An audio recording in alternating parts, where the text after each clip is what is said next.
In this video, we're going to continue with our project by adding some color to our scene.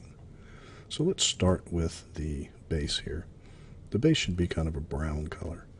Now, every object you create in 3D Studio Max has a default color, and that color is right here on this color swatch. If you click that color swatch, that will bring up the color picker. And the color picker allows you to pick colors based on these little swatches here, or you can create your own colors like I've done here. To create a custom color, you need to select a blank slot and click Add Custom Color.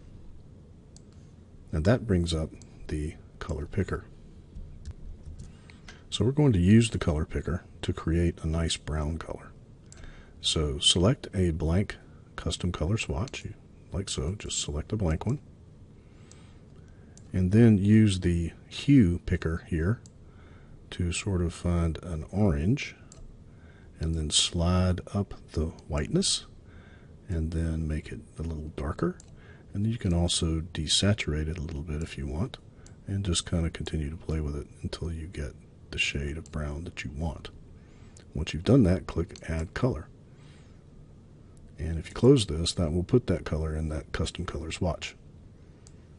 To add it to the object, you select the swatch and click OK.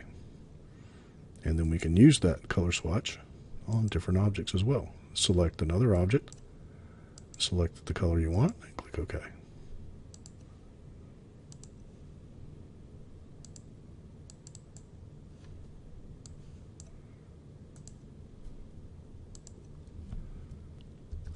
And next, what we want to do is add some color to our rings. We want each one of our rings to be a different color.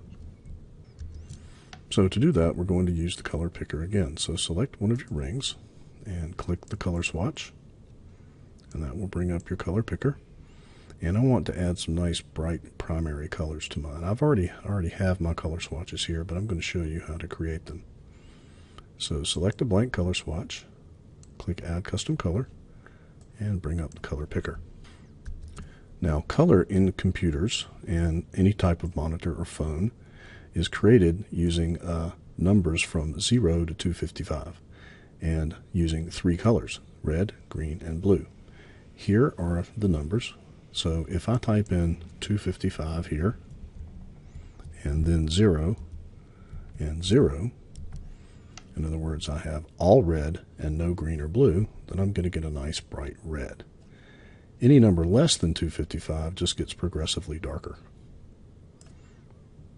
So once you have that color swatch, click Add Color, and then select another swatch.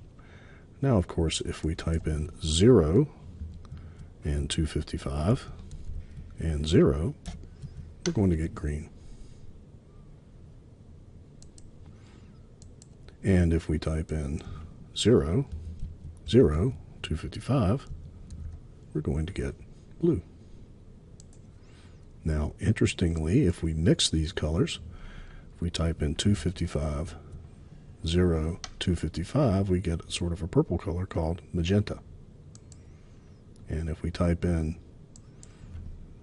255, 255, 0, in other words, equal mixtures of red and green, we're going to get yellow.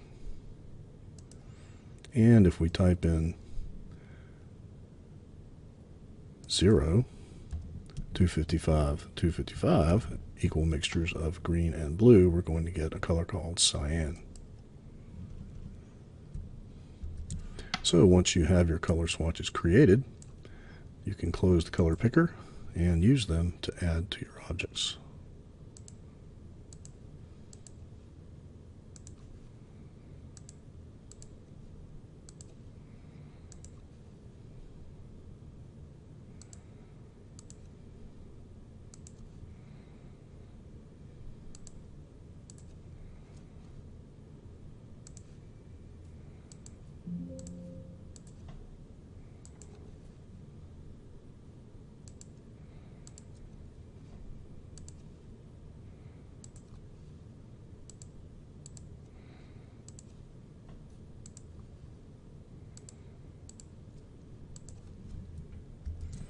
Now this is what you should have so far.